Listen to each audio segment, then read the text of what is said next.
Olá, sejam muito bem-vindos ao nosso canal, né? Para mais um capítulo aí da nossa aula introdutória sobre gestão de processos. Deixa eu só te dar uma satisfação, né? Eu estou partilhando os conteúdos para vídeos de no máximo 30 minutos, ok? No máximo, estourando 30 minutos. Por quê? Porque 30 minutinhos é um tempo que você pode disponibilizar entre um horário de almoço, na condução, no congestionamento, né? Não pesa muito, não te ocupa muito tempo você, né, assistir um vídeo de 30 minutos, ok? E para mim, né, para o meu trabalho, é muito mais fácil editar um vídeo de 30 minutos do que um vídeo de 1h30, ok? Então, se você não se importa, nossos vídeos vão ser sempre, né, iguais à novela, a filme do Sexta-feira 13, vai ter vários capítulos, Sexta-feira 13, 1, 2, 3, 4, 5, Jason vive, Jason volta do inferno, legal? Mas a ideia é ser conveniente para vocês e para mim, tudo bem? Vamos lá então. No nosso último vídeo, eu comecei a me aprofundar nos processos gerenciais e te falei o seguinte: os processos gerenciais, eles são fundamentais. Gente, eu tenho que ter, né, um passo a passo para ler o meu mercado, né? Vamos entender que uma empresa nasce para atender a necessidade de um cliente, ser uma forma competitiva de investimento. E eu só consigo fazer isso se eu entender, né, esse tal de mercado. Tranquilo? Falei, uma empresa não nasce para eu, né, ter trabalho. Eu estou desempregado, quero continuar trabalhando, tenho que botar dinheiro para dentro da minha casa, vou abrir um empreendimento. Tá errado. Tá errado. Corre o risco de pagar para trabalhar ao invés de receber para trabalhar. Tá? Uma empresa também não é, né, a chave da liberdade financeira. Eu vou me livrar do patrão, vou me livrar do cartão de ponto, vou me livrar da carga horária. São boas motivações para você pensar em abrir um empreendimento, mas não é isso que faz uma empresa. Uma empresa é uma oportunidade de investimento que existe para atender a necessidade de alguém, okay? E essa necessidade de alguém você tem que entender ela, porque tem alguém também, né, querendo atender essa necessidade. Então a gente tem sempre que entender isso, tá ok? E para entender isso eu tenho que ter, né, o meu passo a passo de ler o mercado, entender o que está acontecendo e tomar decisões, né? Saber para onde eu vou, quem é o meu cliente, como eu vou atendê-lo, né? Quais são as forças ambientais, que tecnologias estão surgindo que podem, né, eu posso aproveitar e melhorar a minha relação de custo e ganho para ter uma margem de lucro melhor, né? Ou oferecer um produto de melhor qualidade, de mais conveniência para o meu cliente. Eu tenho que entender o que o governo está tramando, eu tenho que entender como é que está o perfil da economia. Você vê hoje, meu amigo, você tem que trabalhar com produtos de uma quantidade menor, de um preço menor, porque senão você não vende, ninguém tem dinheiro, a economia está arrasada, ok? E as questões socioeconômicas, né? A população está envelhecendo, está havendo um boom populacional, está havendo um vazio demográfico, está havendo está havendo um fluxo migratório. O que está acontecendo no meu ambiente que possa mudar a cabeça do meu cliente? Então a gente tem que ter os processos gerenciais. Nós temos que ter essa habilidade de ler esse mercado. Mas é o que eu falei, né? Quando a gente trata de grandes empresas, elas têm isso na cultura delas e elas gastam muito dinheiro com isso, né? O cara contrata consultorias, né, para dar coleta de dados estatísticos, faz pesquisas de mercado amplas, né? contrata grandes executivos para justamente fazer, né, essa avaliação estratégica. Ele faz ele gasta muito dinheiro com isso para poder lançar o produto certo, aproveitando a oportunidade de mercado. Mas é aquilo, né? É o que eu falei. Primeiro, ele tem dinheiro para gastar e vai investir muito dinheiro. Então ele precisa, né, investir nisso. E segundo, geralmente os produtos dele compensam, né, o volume da operação que ele vai criar compensa esse valor. Não tem o menor sentido, por exemplo, eu vou abrir uma padaria, né, eu quero aproveitar uma oportunidade, né, nesse bairro não tem pão, aí eu vou abrir uma padaria vou comprar um kit padaria, um forninho, vou fazer pão, vou sair distribuindo no carro do pão. Naquela região que não tem ninguém, eu sei que as pessoas precisam de pão, não encontram, tem que ir no supermercado longe pra caramba, então eu vou aproveitar essa brecha aí e vou explorar. O meu empreendimento, o meu negócio tem um volume tão grande que eu possa pagar um executivo de 50 mil reais por mês para poder fazer avaliação estratégica. 50 mil reais eu não vou ganhar nem um todo do empreendimento. Não tem lógica. É que eu falei, não existe presidente de padaria, né? Eu quero falar com o diretor de marketing da padaria. Não existe isso. Por quê? Porque essa realidade não compensa no volume de negócios que eu estou propondo. Não compensa, gente. Não tem como. Não tem como eu recuperar esse investimento. Não tem como eu recuperar esse gasto.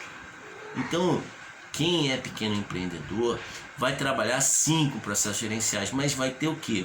Métodos de coleta mais modestos. Você vai ter uma planilha de Excel para fazer a tabulação de dados, você vai coletar dados do mercado, de revistas, vai coletar dados através de observação, ok? Mas é óbvio, aí vem o pulo do gato, né?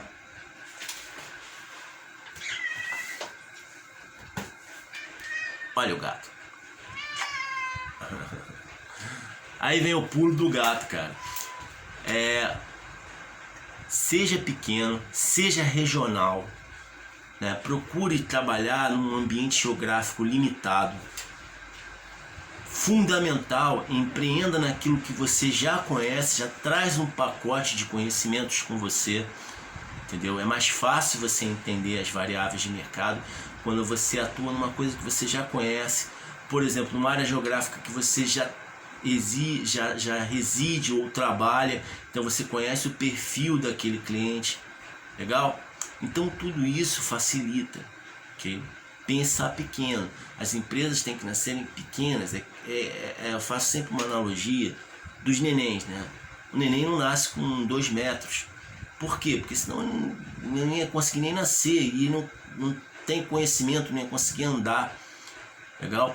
Ele nasce pequenininho, tendo que ser protegido, tem que ser bem guardado, né? E conforme ele vai ganhando musculatura, vai se desenvolvendo, aí ele vai conseguindo andar, né? Correr, pular, fazer coisas mais complexas. É a mesma coisa, né? Comece, quem quer abrir um empreendimento, ele tem que começar pequeno, mas tem que ter avaliação estratégica. Eu tenho que pensar qual é o meu mercado, quem é o meu cliente, como eu vou atender melhor que o meu concorrente, que mudança ambiental está me favorecendo, ok? Está surgindo novas tecnologias, o governo está incentivando, ou o governo colocou uma restrição que tirou os concorrentes, né? Que dificultou a concorrência, mas facilitou para mim.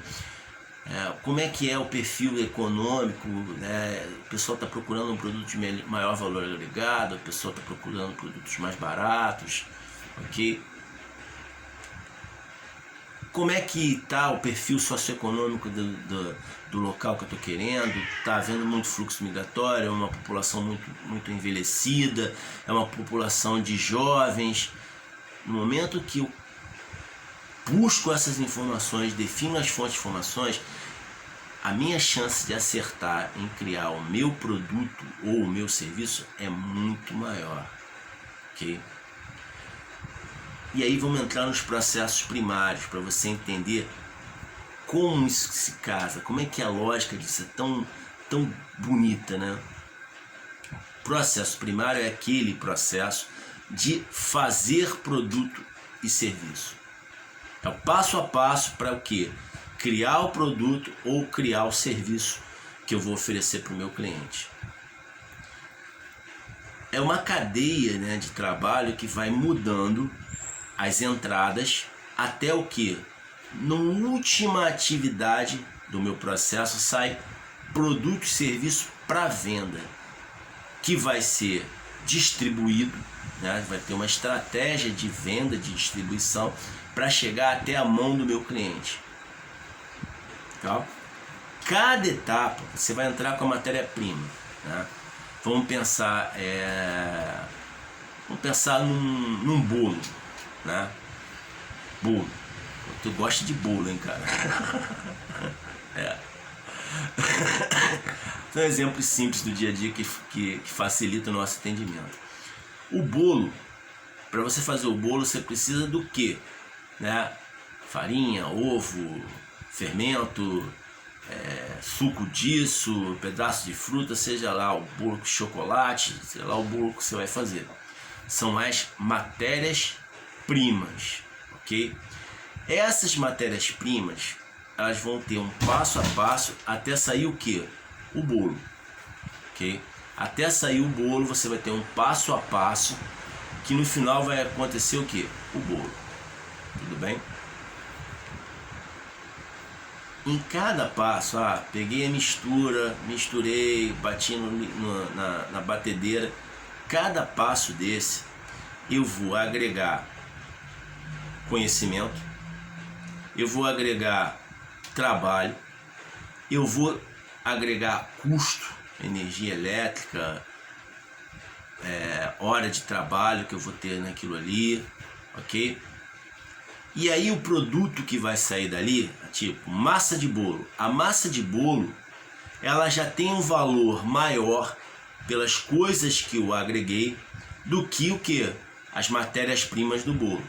E aí você vai tendo passo a passo que você vai criando o que?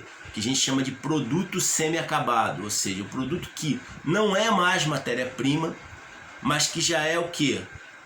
Tá? Mas que também não é produto final, mas já tem valor agregado. Até que no final sai o meu produto pronto, embalado para ser distribuído. E aí já tem o valor agregado de tudo que eu fiz ao longo do tempo. Quando os processos gerenciais entendem o que o meu cliente quer, eu consigo criar um processo primário que agregue o valor que ele quer. O valor que ele quer e que eu quero. O valor que ele quer, que ele está disposto a pagar, e a margem de lucro que eu preciso para justificar o meu negócio. Cada etapa dessa eu tenho que saber o que eu estou agregando, né, de valor, para que seja o valor agregado que o meu cliente quer e que seja o valor agregado que vai gerar uma margem de lucratividade para mim, que vai me enriquecer, que é o meu objetivo. O objetivo é, ao longo de 3 anos, que geralmente é o tempo de uma estratégia, né, para uma estratégia se manter, se concretizar, ele me deixe mais rico e me deixe mais rico numa relação justa ao trabalho e risco que eu estou correndo. Então, no processo primário é isso, eu desenhar, eu vou fazer o primeiro passo, primeira atividade, essa, aí vou agregar o que? Energia, trabalho, conhecimento. É meu produto que era X, vai ser X mais valor agregado 1. Aí vai para o segundo passo. Eu vou agregar nesse material que eu já transformei mais conhecimento, mais energia, mais transformação. Aí eu vou ter o que? X mais valor agregado. E assim eu vou até que no produto final eu tenho o que? O custo mais o valor agregado de conhecimento, de soluções que eu estou oferecendo para o meu cliente, e aí eu consigo determinar o preço que eu vou vender, que é o preço que o cliente vai pagar, porque ele acha isso justo, e que vai me remunerar o capital investido. que também é justo pelo risco que eu estou correndo. Nota que se eu não tenho meu processo gerencial para entender o que o cliente quer, como o mercado funciona, quais são os preços que são praticados, eu não tenho como criar essa cadeia de valor no meu processo primário. E aí acontece o que às vezes acontece com todo mundo. O cara trabalha, vai vender o produto dele, chega na hora de vender, ninguém compra. Aí o que ele faz? Baixa o preço até vender.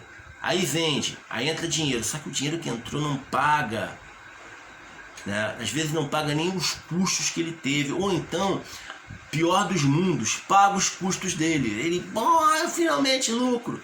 Só que o lucro que ele tem, né, não é nem o lucro da taxa Selic. Tem sentido você levantar, né, de casa, ir para o trabalho que você inventou, né, se aborrecer com o comprador, com o funcionário, com o cliente, com um monte de coisas que é uma relação desgastante, é uma relação prazerosa, mas é uma relação desgastante. Por quê? Porque é uma relação de cobrança, né, de cobrança sempre, cobrança de resultado, cobrança de prestação de serviço bem feita, né? Aquela dor de cabeça de variáveis que você não controla, e no final você ganhar com todo esse trabalho, que às vezes é um trabalho, principalmente no início, é um trabalho que te prende pra caramba, às vezes você fica 24 horas ligado naquilo, e aí você ganhar como remuneração a mesma coisa, menor que a taxa Selic, que é a taxa dos títulos da dívida pública. Como é que funciona o título da dívida pública? Você vai no banco ou numa corretora de investimentos, compra o título, senta e espera um ano. Depois de um ano, ele vai te dar o que você investiu mais a remuneração. Ou seja, você trabalhou pra caramba, e o cara que ficou deitado, né, assistindo Netflix, né, e tomando caipivódica, ganhou mais que você. Esse não é o pensamento de quem investe. O investimento tem que ser justo pelo trabalho que você está incorrendo. Legal? Então, você tem que entender o mercado para criar o processo primário, né, que ao longo do tempo vai o quê? Agregando valor, ao longo da cadeia de transformação, agregando valor para ter a margem de lucratividade. E aí essa margem de lucratividade, depois de um determinado tempo, me remunera o capital que eu investi por uma taxa, por um retorno que seja justo ao risco que eu estou correndo. Aí eu me torno, né, eu me enriqueço, o meu capital aumenta, o meu patrimônio aumenta, ok? Então eu tenho que entender para criar esse processo primário. Outra coisa, né, eu falo sempre de recursos que vão transformar. Por exemplo, para eu bater a massa de bolo, eu tenho que ter a batedeira. A batedeira é um investimento que eu tenho que fazer. Para eu assar o bolo, eu preciso de um forno. O forno é o quê? É um investimento que eu tenho que fazer. É dinheiro que eu aplico para a compra de bens que vão operar o que eu estou fazendo. Tranquilo? Esses bens, esses investimentos, é o valor que a minha atividade tem que pagar depois daqueles 3 anos, que geralmente são o clássico do resultado do que eu investi. 3 anos eu tenho que pagar o forno, a batedeira, né? Todos os recursos que eu investi, todos os bens que eu comprei, e me dá o retorno. Se eu não sei, se eu não faço esse cálculo, o que acontece? No final do tempo, eu não pago nem o que eu investi. Então, em vez de eu ganhar dinheiro, eu torrei dinheiro. Em vez de eu ficar rico, eu fiquei mais pobre. E não é a lógica de investimentos. Tudo bem? Então, eu tenho que ter essa visão de mercado. Para quê? Para poder dar o retorno. Então, eu tenho que ter esse conhecimento de mercado para saber, né, o que o meu cliente precisa e como eu ser competitivo para ter essa relação de retorno. Por isso que os processos gerenciais estão intimamente ligados aos processos primários, porque inclusive isso tem uma nomenclatura interessante, né, que a gente estuda muito na gestão, que são o quê? Mix de marketing. Marketing é um estrangeirismo que quer dizer o quê? Gestão de mercado. Ok? Marketing não é propaganda, marketing é gestão de mercado. É justamente você ter esses processos de coleta de informações do mercado para saber o que eu vou fazer. E aí esse mix é característico pelas palavrinhas, né? Os 4 P's de marketing. Tudo bem? Que 4 P's são esses? Qual produto que eu tenho que produzir para o meu cliente, que o meu cliente quer? Qual o preço que ele está disposto a pagar? Terceiro, onde esse cliente está, que é a praça, para eu estabelecer a minha estratégia de distribuição. A gente tem que entender que um produto não acaba quando ele está pronto, ele acaba quando ele chega na mão do cliente, onde esse cliente estiver. Ok? As empresas de eletrodomésticos, né, são classicamente, elas se estabeleceram na Zona Franca de Manaus, né, lá na região norte, lá na cabeça do Brasil.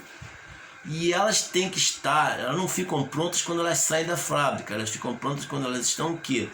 Nas lojas de varejo, né, que distribuem para quem quer ter um aparelho de televisão.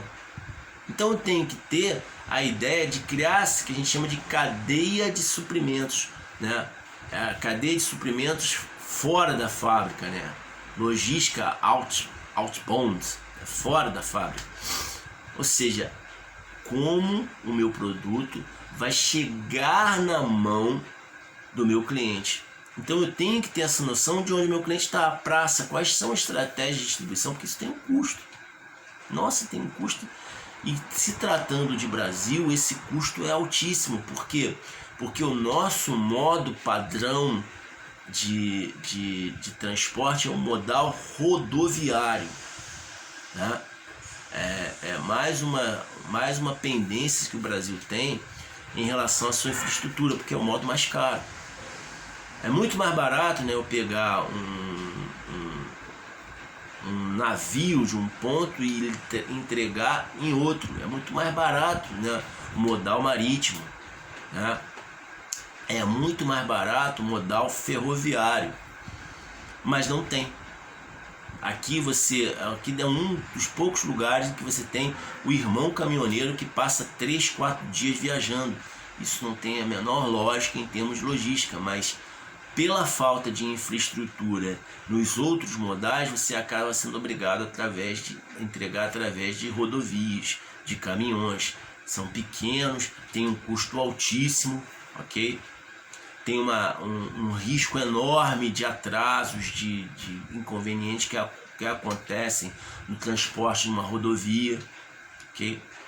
Mas a gente não muda determinadas coisas, a gente se adapta. Então eu tenho que saber onde é que meu cliente está para saber qual é o custo que eu tenho no meu produto para levar até lá e estabelecer de repente parcerias, né? Eu não vou vender direto para o meu cliente, eu vou vender para uma empresa que vai revender para mim. É o que a gente chama de, né, cadeia de suprimentos, tá bom? E por último, a promoção. Como eu vou promover, quais são os canais de informação que eu faço, né, a promoção do meu produto. Aí entra a parte de marketing, propaganda, né? Como é que eu vou divulgar esse produto, como é que eu vou gerar informações sobre esse produto para o meu cliente. Isso vem da análise, né, dos processos gerenciais. Processo primário é o passo a passo, é o desenhar, né, a tecnologia de como fazer o meu produto, né, ou como prestar o meu serviço. Ele define as entradas que eu preciso, quais são as matérias-primas, materiais de consumo, só para você entender a diferença, tá? Matéria-prima é aquilo que vai se transformar em produto final, e material de consumo é aquilo que alimenta, né, o meu processo, alimenta máquinas, promove a limpeza do meu ambiente, né, cria relatórios, para você entender a diferença. Né, a gente pode classificar como investimento e o outro é custo, ok? No final ele tem que ser pago, tudo bem? Então, ó, processo primário é esse passo a passo, é a construção desse passo a passo e todas as técnicas, né, que a gente chama de gestão de produção, ok? Para administrar estoques, para administrar a cadeia produtiva, para você se programar o que você tem que fazer, para você criar uma linha de produção que seja uma linha de produção, uma linha de operação que seja capaz, né, de atender as demandas que eu estou prevendo, né?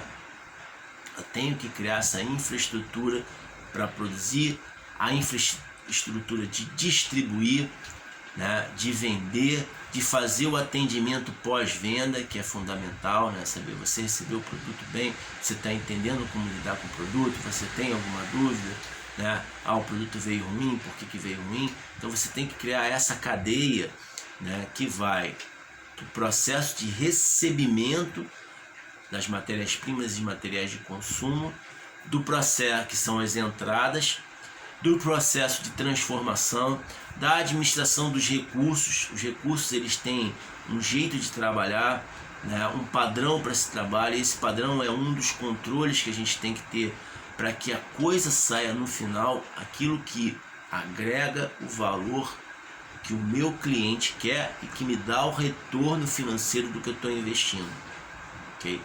Então, essa cadeia, que é o coração da empresa, ela tem que ser planejada e controlada, ok? Qualquer desnível, por exemplo, desperdício, uma coisa que as pessoas não entendem, retrabalho, né? O que é retrabalho? É trabalhar novamente, ou seja, você foi fazer o produto, digamos, né? Você é uma oficina mecânica, aí chegou um carro para você fazer a manutenção desse motor. Aí você tem o teu processo, tira o motor, faz o diagnóstico, troca as peças que tem que trocar, testa e coloca o motor no lugar. Esse passo a passo, né? Entrada, o motor com defeito, saída, o motor consertado. Aí no final dessa cadeia, você gira lá e o motor não funciona. Ou seja, alguma etapa do seu processo não foi bem cumprida e aí o resultado do trabalho não foi aquele que o cliente espera. O que você vai fazer? Vai fazer todo o processo de novo. Isso se chama retrabalho. Muitas vezes o retrabalho não insiste, não tem como consequência consumo de matéria-prima. De repente é um ajuste que o cara tem que fazer, que ele não fez. De repente é uma mangueira que ele tinha que conectar, ele não conectou. E aí você fala, não gastei nada, não tem problema nenhum. Tem sim. Você esquece que hora de trabalho também é custo. Então você usou o dobro, o triplo, né, seja lá quanto for de hora de trabalho para fazer uma coisa, para obter o mesmo efeito. Essa hora de trabalho é custo? É. É custo. E ela se paga? Não. O cliente não paga burrice. O cliente não paga incompetência. O cliente não paga má gestão. Nada disso o cliente está disposto a pagar. Não adianta você chegar para o cliente e falar assim, olha, o seu motor, eu orcei para o senhor por R$500, mas aí deu um problema e eu tive que colocar e agora não é 500, é 1.000. O cara fala, não vou pagar. Não foi isso que eu acertei contigo? Ou o pior dos mundos, tá legal, vou pagar. Nunca mais volta. E detalhe, nunca mais volta e ainda faz o boca a boca das trevas. O que é o boca a boca das trevas? É difundir informação que a sua empresa não presta. Olha que lindo. Sabe lá qual o efeito que isso tem? Então, o melhor é você entubar o prejuízo e manter o seu orçamento. Só que prejuízo quebra aquela cadeia de planejamento do lucro. Ou seja, corre o risco de chegar lá no fim da estrada e eu não conseguir o enriquecimento que eu queria. Falhou. Não é isso que a gente tem que ter. Então, o processo primário ele tem um jeito de fazer um passo a passo muito bem controlado de coisas que tem que ser feitas para promover a transformação que eu quero, né?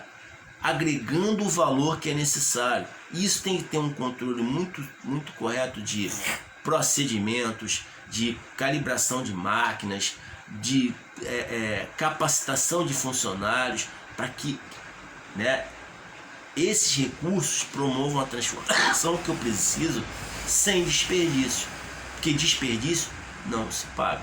É claro, existem, né, as perdas. O que é perda, né? Queimou o galpão, foi toda a minha matéria-prima para o espaço. Queimou o galpão porque caiu um raio. Tem como eu prever isso? Não. Aí você teria que ter um médium vidente lá na tua empresa para ir, vai cair um raio, vai perder tudo, vamos fazer alguma coisa. Não é assim que funciona. Esse tipo de perda não tem jeito. Por isso que toda empresa tem que ter uma reserva de dinheiro. A gente chama isso de reserva de contingência. Se der algum problema, aquela reserva ali segura. Quando a gente for falar um pouco mais sobre a área contábil, contabilidade, a gente vai falar um pouco de você, né, ter uma reserva de dinheiro. A empresa não pode investir tudo em estoques, em matéria-prima, em ampliar. A empresa tem que ter um contingente de dinheiro aplicado, né, para quê? Para que em algum momento que haja algum problema, ou até às vezes uma crise financeira, ela poder se segurar. Porque quem se segura na crise sobrevive e depois volta mais forte. Legal? Eu gosto muito de fazer uma analogia ao filme do Forrest Gump, né? Que ele tá lá, né, compra um barco pesqueiro, tá tudo errado, um monte de gente fazendo pesca naquele rio, não tinha mais camarão para tanto barco. Aí um dia passa um tufão, destrói todos os barcos menos o dele. E aí ele começa a ter o quê? Ele era o único barco ali para pescar camarão, o camarão começou a brotar igual mato. E aí ele ficou rico. É mais ou menos isso. Nas crises você tem que ter um aporte financeiro para poder se sustentar. Gente, bateu os 32 minutos aqui. Eu vou dar uma paradinha e depois a gente volta com os processos primários e os processos de apoio. Tá? Estamos quase fechando a nossa parte introdutória de gestão de processos.